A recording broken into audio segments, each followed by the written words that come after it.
มาบัดนี้ตกถึงยามฤดูแล้งสะแปงบ้านทั้งบ้านพี่ก่อไฟสีลมพัดตองเสียงกองสะดันหู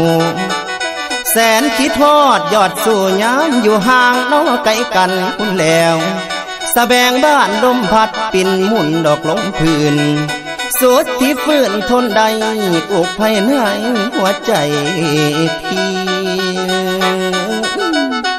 นางเอ้ยนางไงกูลาอายนี่หุนพรบ่พรบอก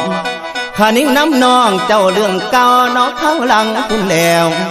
มันยังฝังในใจเสียจ้องจำเด้อจิตอายคำที่สายเคยเว้าไว้น้ำสาวเบิดทุกสิ่งคำคำเอ้ยคำความที่ยิ่งบอกนั้นยังจำอันแม่นบ่มาน้องว่าน้องฮัก